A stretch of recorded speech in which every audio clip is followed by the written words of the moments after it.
প্রণাম। সকল ভক্তবৃন্দের চরণে আমার প্রণাম। আমি বীরভূম জেলার সিউড়ি শহর নিবাসী সৃজা পাডুই। গুরুদাদুর কৃপায় এবং আপনাদের সকলের আশীর্বাদে গুরুদাদুর লীলামৃতর গত 7টি পর্বে গুরুদাদুর বিভিন্ন কৃপার কথা বলার চেষ্টা করেছিলাম। আজ 8ম পর্বে আমি 2019 সালের আরো বেশ কিছু ঘটনার উল্লেখ করতে চাইছি।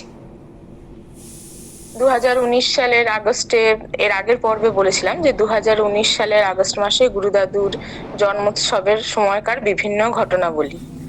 এরপরে 2019 সালের সেপ্টেম্বর মাসের কথা আমি উল্লেখ করতে চাই।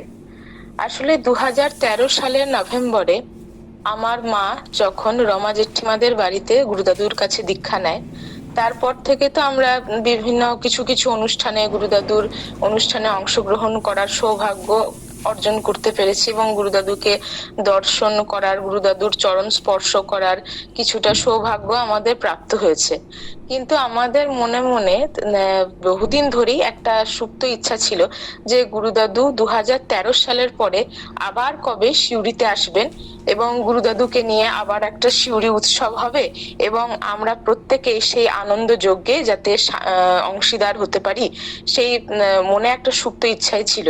এবং মনে মনে যে কোনো অনুষ্ঠানেই যখন যেতাম গুরুদাদুকে প্রণাম করে মনে মনে এটাই বলতাম যে দাদু, তুমি যখন সিউড়ি আসবে, আমাদের সিউড়ি উৎসব হবে, তখন তোমাকে নিয়ে আমরা সবাই খুব আনন্দ করতে চাই।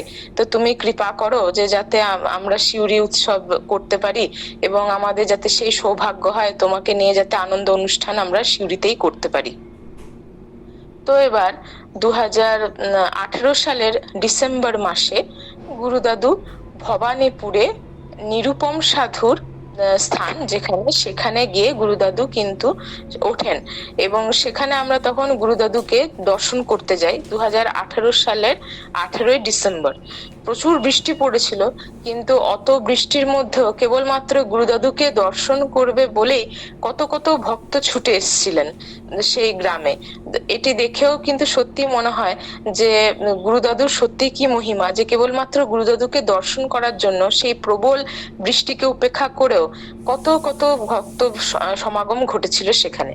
তো সেখানেই বসেই গুরুদাদুকে আমরা যখন বলেছিলাম যে সবাই মিলে যে দাদু, আমরা একটা সিউড়ি উৎসব করতে চাই, তো তোমার কৃপা, তুমি আমাদেরকে আশীর্বাদ করো যাতে তোমাকে নিয়ে আমরা সিউড়ি উৎসবে আনন্দ করতে পারি। তো গুরুদাদু তখন বলেছিলেন যে ঠিক আছে। গুরুদাদু 2019 সালের নভেম্বর মাসে রতন চন্দ্র মণ্ডল এবং শ্রীমতী শুভ্রা মণ্ডল, অর্থাৎ রতন জেঠু এবং শুভ্রা জেঠিমাদের ঘরে আসবেন এবং 2 সপ্তাহ মতো থাকবেন। তো আমরা তো মনে মনে শুনে খুবই আনন্দিত হয়েছিলাম। এরপরে 2019 সাল আসে এবং আমরা সেই আশায় আশায় ক্রমশ বসে থাকি যে এবার আস্তে আস্তে তো 2019-এর নভেম্বর মাস আসবে। তার মধ্যেই 2019-এর আগস্ট মাসে গুরুদাদুর জন্মোৎসব বেনারসে মহা সমারোহে খুব সুচারুভাবে অনুষ্ঠিত হয়। এরপরে আসে 2019-এর সেপ্টেম্বর মাস। যেহেতু 2019-এর নভেম্বর মাসে উৎসব হবে, কাজেই 2019-এর সেপ্টেম্বর মাসে গুরুদাদু একবার রতন জেঠুদের বাড়িতে এসেছিলেন চক আউট করার জন্য। অর্থাৎ নভেম্বরে তো গুরুদাদুকে নিয়ে অনুষ্ঠান, যেহেতু আমাদের সিউড়ি উৎসব হচ্ছে 15 দিনের জন্য, তো কাজেই সমস্ত ব্যবস্থাপনা সবকিছু ঠিকঠাক রয়েছে কিনা সেটি পরিদর্শন করার জন্যই কিন্তু গুরুদাদু এসেছিলেন। তো কাজেই সেই 2019-এর সেপ্টেম্বরেও আমরা তখন গুরুদাদুকে দর্শন করার জন্য রতন জেঠুদের ঘরে গেছিলাম। তো গুরুদাদুকে প্রণাম করে সেদিন সারাদিনটা খুব সুন্দরভাবেই কেটেছিল এবং সিউড়ির সার্কিট হাউসে রতন জেঠুরা সেবার ব্যবস্থা করেছিলেন, আমরা দুপুরের সেবা গ্রহণ করেছিলাম। সারাদিনটা খুব আনন্দের মধ্যেই আমাদের কিন্তু কেটেছিল। ক্রমে ক্রমে তারপরে দুর্গোৎসব আসে 2019-এর অক্টোবর ইত্যাদি নানা রকম পুজো উৎসবের মধ্যে দিয়েই ক্রমে ক্রমে মনে মনে প্রস্তুতি একটা চলতে থাকে যে 2019-এর নভেম্বর আসবে এবং গুরুদাদু কিন্তু সিউড়িতে আসবেন। কাজেই এবং যেহেতু 15 দিনের জন্য গুরুদাদু সিউড়িতে আসছেন, কাজে এটাও কথা ছিল যে আমাদের সমস্ত ভক্ত শিষ্যবৃন্দের ঘরেই গুরুদাদু একদিন একদিন করে কিন্তু থাকবেন, সারাদিনই থাকবেন, অর্থাৎ সকাল রাত্রি সারাদিনই থাকবেন, এবং তার সাথে তার যা ভক্তবৃন্দ তারাও থাকবেন। তো সেই মতোই কিন্তু আমাদের সিউড়ির উৎসবে যে সূচি অনুষ্ঠান, কোন দিন কি হবে, সেটি কিন্তু খুব সুন্দরভাবে লিস্টেড করা হয়েছিল। তা আমরা মনে মনে তো ভীষণ খুশি, সেই নিয়ে প্রস্তুতি পর্ব চলছে নানা রকম। তো প্রসঙ্গত উল্লেখ্য যে আমরা গুরুদাদু আসবে বলে আমার মা তো সেই প্রস্তুতি নিয়ে সমস্ত ঘর দোর খুব সুন্দর করে পরিষ্কার পরিচ্ছন্ন করছে। এবং এখানে কি ছোট ছোট কিছু কিছু বিক্ষিপ্ত ঘটনাও ঘটেছে। যেমন ঘরদোর পরিষ্কার করতে গিয়ে যখন কিচেন পরিষ্কার করছিল, সেই সময় আমার মা হঠাৎই টুল থেকে পড়ে যায়। তারপরে নানা রকম ইত্যাদি, যেমন ওয়াশরুম যখন খুব ভালো করে পরিষ্কার করছিল, এই আমাদের যেহেতু সিউড়ি উৎসব হবে, গুরুদাদু আসবেন যে আমাদের ঘরে, সেরকম সেই জন্য আগে থাকতে সমস্ত কিছু একদম সুন্দর করে গুছিয়ে পরিষ্কার করছিল। তো সেই সময় মায়ের হয়েছিল কি, কিচেন পরিষ্কার করার সময় টুল থেকে পড়ে গেছিল হঠাৎই, এবং ওয়াশরুম পরিষ্কার করতে গিয়েও হঠাৎ করেই সেখানেও টুল থেকে পড়ে যায়। কিন্তু গুরুদাদুর এমনই কৃপা, মায়ের পড়ে গিয়েও যেন মনে হচ্ছে বিশেষ কোনো চোটই লাগেনি, মানে যেন মনে হচ্ছে কে যেন মাকে সবসময় তুলে নিচ্ছে। এবং আরেকবার হলো যে ওয়াশরুম পরিষ্কার করতে গিয়ে এমনই অবস্থা, মা পুরো যেন মনে হচ্ছে পাল্টি খেয়ে ওয়াশরুমে পড়ে গেল, এবং মায়ের আঙুলের একটা কোণা সম্পূর্ণ কিন্তু কালো হয়ে গেল, এবং অনেকদিন ধরেই ব্যথা চলছিল। কিন্তু যখন গুরুদাদু এলেন, তখন আমার মা গুরুদাদুকে বললো যে বাবা এরকম দেখো আমার কিন্তু এই জায়গাটা দেখো কালো হয়ে গেছে। তখন দাদু বলেন যে কিচ্ছু হবে না, এবং দেখা গেল তার একদিন পর থেকেই গুরুদাদুর এমনই আশীর্বাদ, আপনা থেকেই কিন্তু মায়ের সেই পায়ের যে কালো অংশটি, আঙুলের যে একদম সবচেয়ে ছোট্ট আঙুলে হয়েছিল, সেটি কিন্তু আপনা থেকেই কমে গেল এবং ঠিক হয়ে গেল। তো এই প্রসঙ্গে আরেকটা কথা বলতে চাই যে সিউড়িতে গুরুদাদুর উৎসব শুরু হয়েছিল 2019 সালের 3রা নভেম্বর থেকে, এবং উৎসব চলেছিল 2019-এর 17ই নভেম্বর পর্যন্ত। তো তার আগে 2019-এর অক্টোবরে আরেকটি ঘটনা ঘটে। যেহেতু আমাদের এরকম লিস্টেড হয়েছিল যে সমস্ত সিউড়িতে যত ভক্ত ভাই বোন শিষ্যরা আছে, তাদের প্রত্যেকের ঘরেই একদিন একদিন করে গুরুদাদুর উৎসব হবে।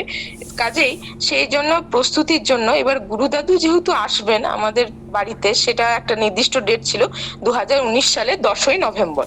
তো তার আগে থাকতেই অক্টোবর মাসেই আমার মা কিন্তু সমস্ত গুরুদাদুর জন্য আলাদা করে নতুন চাদর, বিছানার চাদর, বালিশ, সমস্ত কিছুর অ্যারেঞ্জমেন্টস করেছিল, এবং একদম পুরো সাদা চাদর কিনতে যাওয়ার জন্য পর্দার দোকানে গেছিল। সেখানে সমস্ত কিছুই পাওয়া যায়, বেডশিট কভার সবকিছুই। তো নতুন বেডশিট কভার কিনেছে। কেনার পথে মা এবার টোটোতে উঠতে হবে। এবার সেদিনটায় কিন্তু বৃষ্টি পড়েছিল। বৃষ্টি পড়ার কারণে রাস্তাঘাট ছিল কিন্তু অত্যন্ত পিছল, এবং মা যখন কেনাকাটি করে সমস্ত কিছু ওই দোকান থেকে কেনাকাটি করে টোটোতে উঠবে, তখন মায়ের হাতে সে সময় কিন্তু দুটো ভারী ব্যাগ ছিল।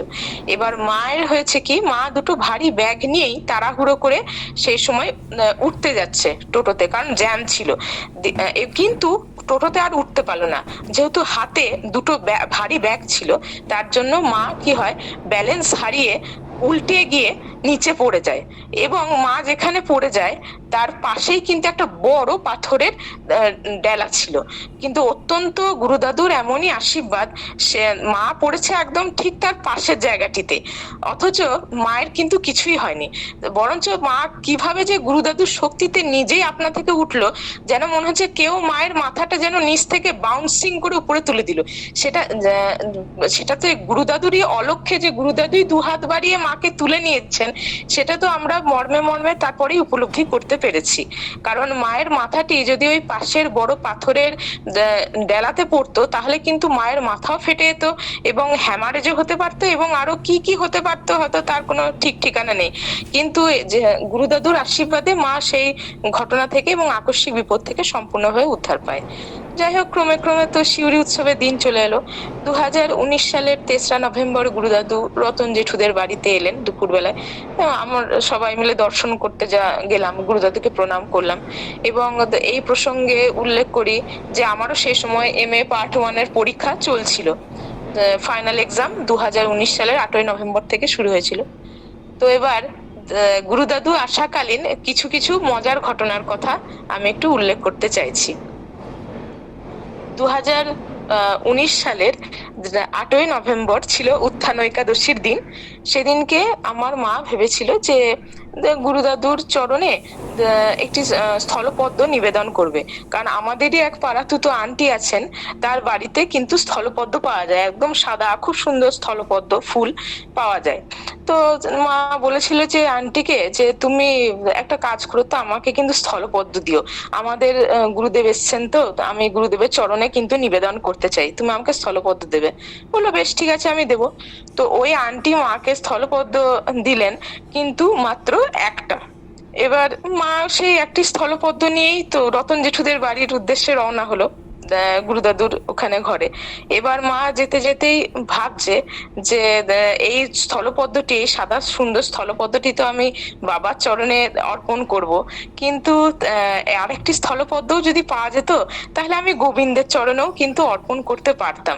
আসলে আমাদের ঘরে যেহেতু রাধা কৃষ্ণের বিগ্রহ রয়েছে এবং পূজিত হয়, আর আমার মা তো ছোট থেকেই গোবিন্দের খুবই ভক্ত, কাজে আমার মায়ের মনে গুরুদাদুর চরণে যেমন অর্পণ করার কথা মায়ের মনে হয়েছিল, তার সাথে সাথে মা এটাও ভেবেছিল যে আরেকটি স্থলপদ্ম পেলে মা গোবিন্দের চরণেও অর্পণ করত। এবার মা সেটা ভাবতে ভাবতেই কিন্তু রতন জেঠুদের ঘরে চলে এলো। এবার রতন জেঠুদের ঘরে তো গুরুদাদু বসেছিলেন যখন, তো মা গুরুদাদুকে প্রণাম করলো, দিয়ে গুরুদাদুর চরণে যখন স্থলপদ্ম আর কি দিতে যাবে, সেই সময় গুরুদাদু হঠাৎ বললেন তার আগেই যে এই যে ফুল, এই ফুল কিন্তু গোবিন্দের চরণে নিবেদন করার জন্যই প্রস্ফুটিত হয়েছে, তুমি এই ফুল কিন্তু গোবিন্দের চরণেই দিও। অর্থাৎ মা যে মানে মনে মনে ওটা ভেবেছে যে আরেকটি স্থলপদ্ম পেলে গোবিন্দের চরণেও অর্পণ করতে পারত, সেটি কিন্তু আমাদের অন্তর্যামী নারায়ণ গুরুদেব অলক্ষেই বুঝতে পেরে গেছেন ঠিকই। কাজেই মা প্রণাম করে স্থলপদ্ম নিবেদন করার আগেই উনি বলে উঠলেন যে এই ফুল কিন্তু তুমি গোবিন্দের চরণেই দিও। অর্থাৎ গুরুদাদু যেন আরেকবার করে বুঝিয়ে দিলেন যে গুরুদেব এবং গোবিন্দের মধ্যে কিন্তু কোনো অন্তর নেই, গুরু গোবিন্দ হচ্ছেন কিন্তু অভিন্ন এবং সম্পূর্ণ এক। আমরা মনুষ্য চোখে হয়তো কখনো কখনো তাদেরকে ভেদ করে ফেলি। এবার মা তো শুনে সম্পূর্ণ অবাক যে মা যে মনে মনে ভেবেছে সেটা গুরুদাদু বুঝতে পেরে গেছেন। দিয়ে মা বলছে না বাবা, এই স্থলপদ্ম তো তোমার জন্যই, তুমি কিন্তু এটা গ্রহণ করো বাবা। দিয়ে তখন গুরুদাদু মুচকি হেসে বলেন যে না না মা, আমি বলছি তো তোমাকে, তুমি গোবিন্দের চরণেই দাও, এটা গোবিন্দের চরণেই কিন্তু তুমি দিও। দিয়ে তখন যেহেতু গুরুদাদু বললেন, তখন আবার মা বললো ঠিক আছে বেশ বাবা। দিয়ে মা তখন আবার স্থলপদ্মটি নিয়ে নিল, পরে আবার গোবিন্দের চরণে বাড়িতে এসে অর্পণ করেছে। তো এই ঘটনা থেকেই বুঝতে পারি যে গুরু গোবিন্দ কিন্তু একই। তাছাড়াও গুরুদাদু তো একটা কথা বলতেন যে Govinda is my Vasam friend, অর্থাৎ গোবিন্দ তো হচ্ছে আমাদের গুরুদাদুর অন্তরঙ্গ, মানে অন্তরে অন্তঃস্থলের পরম মিত্র। কাজেই মানে গোবিন্দকে দিলেই তো, তার মাধ্যম দিয়েই তো গুরুদাদু তো প্রসন্ন হবেন। এই একটি ঘটনা গেল। আবার একটি ঘটনা বলি, 2019-এর উত্থান একাদশীর দিনই 8ই নভেম্বর, সেদিনকে আমার ইংলিশ মানে MA ইংলিশ পার্ট 1-এর পরীক্ষা ছিল। আমি তো পরীক্ষা দিতে চলে গেছিলাম। আর সেদিনকে উত্থান একাদশীর দিনও ছিল এবং রতন জেঠুদের ঘরে অনেকেই দীক্ষা গ্রহণ করেছিলেন সকাল সকাল। আর সেই সময় আমার বাবা গিয়ে মানে আমার পরীক্ষার জন্য যে পেন আর কি, যে পেনে আমি পরীক্ষা দেব, সেই পেন গুরুদাদুর চরণে নিবেদন করেছিল এবং গুরুদাদু সেই পেনে আশীর্বাদ করে দিয়েছিলেন। তারপরে তো বাবা চলে এসেছিল এক সময় সকাল সকাল, পরে আবার গিয়েছিল। তো আমার মা যখন একটু বেলার দিক করে যায়, তার আগের দিন অর্থাৎ উত্থান একাদশীর আগের দিন 2019 সালের 7ই নভেম্বর রতন জেঠুদের বাড়িতে আমার মা বলেছিল যে বাবা এরকম আগামীকাল তো একাদশী রয়েছে, তো আমি কিছু সেবা দিতে চাই। মানে এই যে 15 দিন গুরুদাদুর উৎসব হয়েছিল, তো সেই 15 দিনে মা প্রতিদিন গুরুদাদুর জন্য যেমন পেঁপে তো নিয়ে যেতই, আমাদের গাছের পেঁপে, তার সাথে সাথে ফলমূল, ডাব ইত্যাদি নানা রকম ফুল, নানা রকম জিনিসই নিয়ে যেত।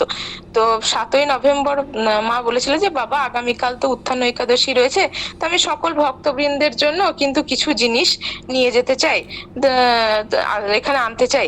তখন গুরুদাদু বললেন বেশ ঠিক আছে, তুমি তাহলে নিয়ে এসো, তোমার যেটা ইচ্ছা।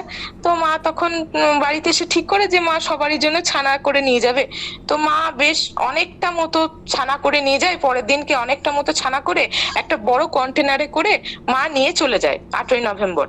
তো প্রথমে যখন রতন জেঠুদের ঘরে উপস্থিত হয়, ফার্স্টে দোতলায় উঠে গুরুদাদুকে প্রণাম করে দেখায় যে বাবা এরকম আমি সকল ভক্তবৃন্দের জন্য কিন্তু ছানা এনেছি, কন্টেনারে দেখায়। গুরুদাদু দেখে খুব খুশি হন, বলেন যে ঠিক আছে এবার এক এক করে সব ভক্তবৃন্দের মধ্যে তুমি কিন্তু ডিস্ট্রিবিউট করে দেবে। এই বলে গুরুদাদু তখন কিন্তু নিচে নেমে চলে আসেন, কারণ তখন নিচে ভক্ত সমাবেশ হয়ে গেছে, অনেকে এসছেন গুরুদাদুকে দর্শন করতে। এবার সেই সময় মা তখন দোতলাতেই ছিল। এবার মা জাস্ট আর কি নিচে নামতে যাবে, তার আগে শুভ্রা জেঠিমা বললো যে ইন্দ্রাণী তুমি সব ছানাটা কিন্তু নিয়ে যেও না, কিছুটা ছানা তুমি কিন্তু এখানেই রেখে দাও, কারণ আমাদের আরো কাজে লাগতে পারে পরে, তার জন্য। মা যেহেতু শুভ্রা জেঠিমা বলছে, মা তখন বললো বেশ ঠিক আছে বৌদি, আমি তাই করছি। দিয়ে মা বেশ কিছুটা ছানা ওখানে রেখে দিয়ে বাকি ছানাটুকু কন্টেনারে করে নিয়ে এসে নিচের তলায় এলো। এবার সেই সময়ে ভক্ত সমাবেশ হয়ে গেছে, মা এবার এক এক করে সবাইকে 2-4 জনাকে ডিস্ট্রিবিউট করছে।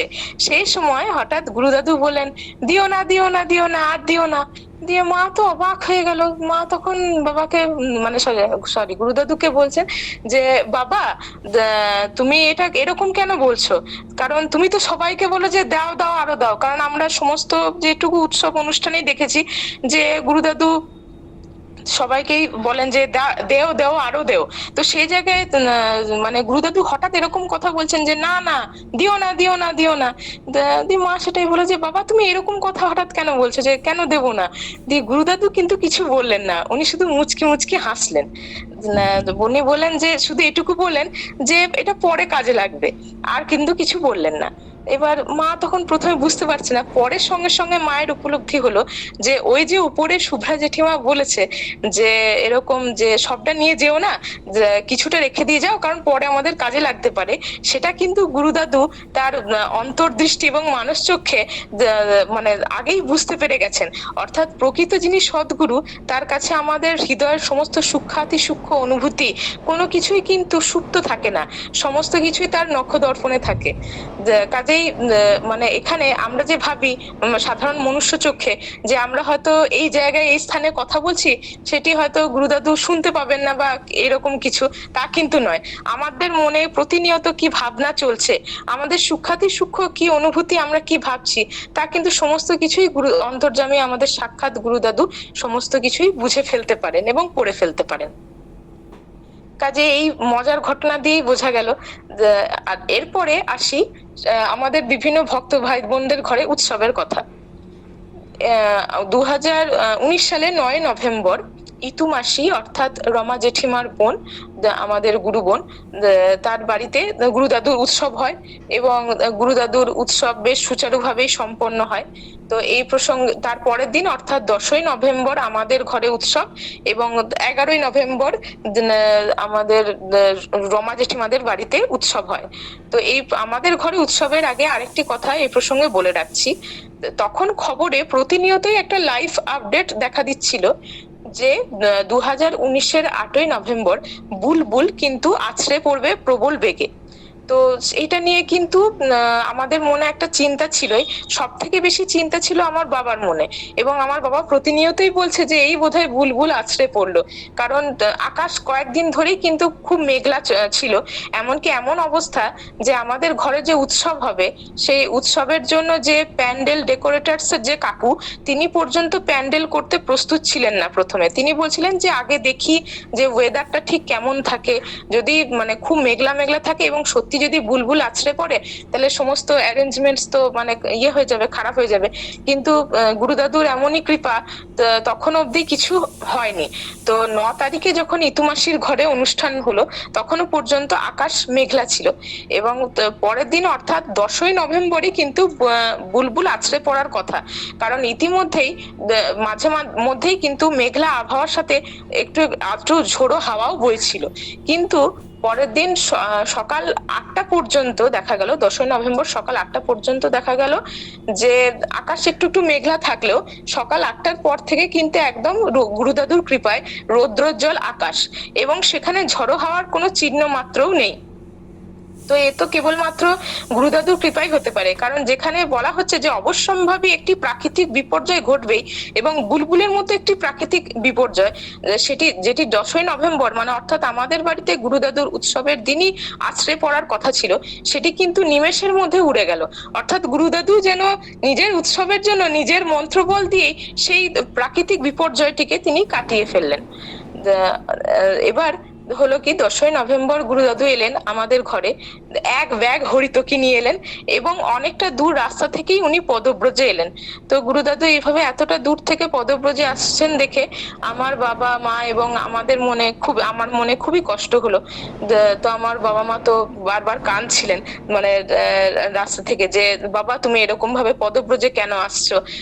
মানে গুরুদাদু যখন এলেন তখন আমার মা এবং বাবা দুজনেই খুব কাঁদছিল, যে গুরুদাদুকে যেহেতু এতটা রাস্তা উনি পদব্রজে এসছেন গুরুদাদুর কষ্টের কথা ভেবে। তো পরে গুরুদাদু আমাদেরকে আবার কাছে ডাকলেন এবং বললেন যে আমার কোনো কষ্ট হয়নি, যে তোমরা একদম মানে দুঃখ করো না, কষ্ট পেও না মনে। এবং গুরুদাদু আমাদের সাথে কথা বলেন।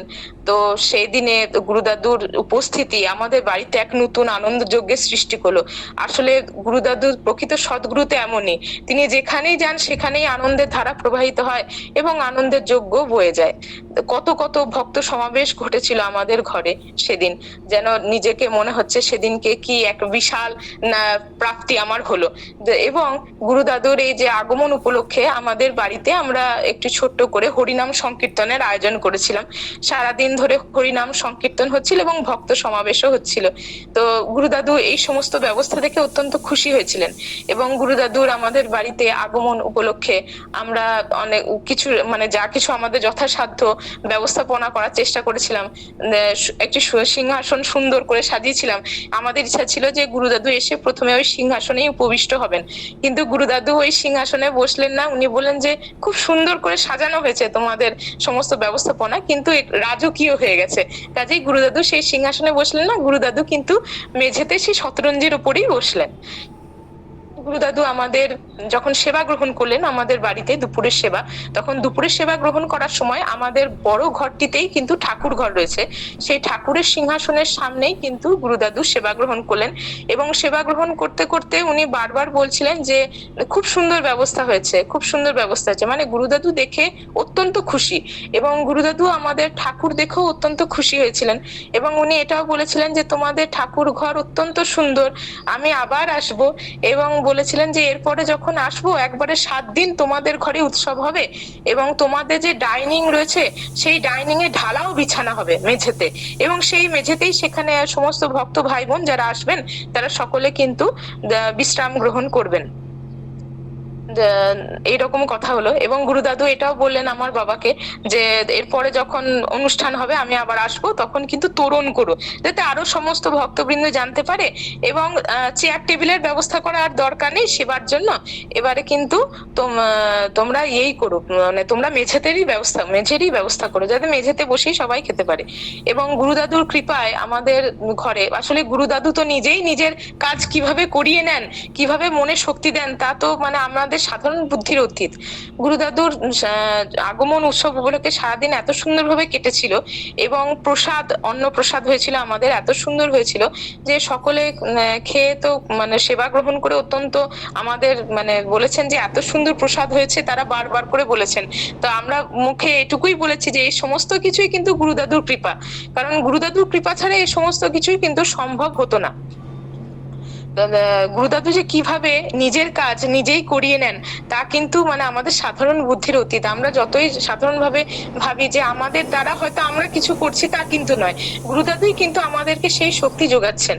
যাই হোক, প্রথমে তো কথা হয়েছিল যে গুরুদাদু যে আমাদের সমস্ত ভক্তবৃন্দের ঘরে একদিন একদিন করে থাকবেন, কিন্তু ইতু মাসির ঘরে, মানে অর্থাৎ 9th নভেম্বরের ঠিক আগের দিন 8ই নভেম্বর আমরা জানতে পারলাম যে যেহেতু গুরুদাদুর বয়স হয়েছে এবং গুরুদাদুর সাথে গুরুদাদুর আরো অনেক কিছু লাগেজ থাকে, কাজেই এই সমস্ত জিনিস বারবার করে বয়ে নিয়ে যাওয়া, মানে কারোর সমস্ত ভক্তবৃন্দের ঘরে একদিন করে থাকা মানে তো সেই সমস্ত লাগেজ নিয়ে আসতে হবে, বয়ে নিয়ে যাওয়া বারবার করে যেহেতু অত সম্ভব নয়, কাজেই সারা দিনভর কোনো কোনো সব ভক্তবৃন্দের ঘরে উৎসব হবে, কিন্তু রাতটা গুরুদাদু আবার পুনরায় বিশ্রাম করবেন রতন জেঠুদের ঘরে। তো এইভাবেই ঠিক ছিল, কাজেই আমাদের সমস্ত ঘরে মানে উৎসব হলো এক এক দিন করে, এক বেলা করে করে। এবং গুরুদাদু যথারীতি আবার বিকেল হতে হতেই সন্ধ্যের দিকে আবার রতন জেঠুদের ঘরে তখন বিশ্রাম নিলেন। এবং প্রকৃত সদ্গুরু তো এরকমই হন, যিনি সমস্ত প্রতিকূলতা সত্ত্বেও এবং কত বাধা বিপত্তি সত্ত্বেও যে কোনো অনুষ্ঠানকে তার নিজের কার্যকেই নিজে মানে করে দেন। এবং আমাদের পাড়ার লোক, তাছাড়া আমাদের ঘনিষ্ঠ লোক প্রত্যেকেই বলছেন যে এরকম সদ্গুরু হন তো এরকমই, যে এত সত্যি কথা, এরকম এত প্রতিকূলতা, যে বুলবুলের মতো একটা প্রাকৃতিক বিপর্যয় আছড়ে পড়ার কথা, সেই জায়গাতে গুরুদাদুর কৃপাতে যেন মনে হচ্ছে এক নিমেষের মধ্যে এক লহমায় সবকিছু উড়ে গিয়ে আবার স্বাভাবিকভাবে সেই রৌদ্রোজ্জ্বল আকাশ। এ তো গুরুদাদুর লীলা ছাড়া আর অন্য কোনো কিছুই নয়। তো আমাদের যারা ছিলেন আশপাশের পাড়ার লোক বা যারা ঘনিষ্ঠ লোক, তারাও কিন্তু সকলেই এই দৃশ্য দেখে একদম স্তম্ভিত। পরের দিন অর্থাৎ 11ই নভেম্বর রমা জেঠিমাদের বাড়িতে গুরুদাদুকে নিয়ে উৎসব হয়, এবং সেদিনও রৌদ্রোজ্জ্বল আকাশ ছিল, খুব সুচারুভাবেই সম্পন্ন হয়। ক্রমে ক্রমে গুরুদাদুর বিভিন্ন জায়গায় সিউড়িতে জায়গাতে উৎসব হয়, এবং ক্রমে ক্রমে গুরুদাদুর ফেরার দিন হয়। পরে গুরুদাদু 2019 সালের 18ই নভেম্বর সিউড়ি থেকে রওনা দেন, এবং আমরা একরাশ মনে বিষাদ নিয়ে গুরুদাদুকে রওনা দিয়ে আবার গুরুদাদুর উৎসবে অংশীদার হওয়ার জন্য মনে মনে প্রতিজ্ঞাবদ্ধ হই। আজ এই পর্যন্তই। আগামী পর্বে আবার আমার গুরুদাদু লীলার কথা তুলে ধরবো। গুরুদাদুর চরণে আমার প্রণাম, সকলের চরণে আমার দণ্ডবত প্রণাম। আমার ভুল ত্রুটি মার্জনা করবেন। প্রণাম প্রণাম।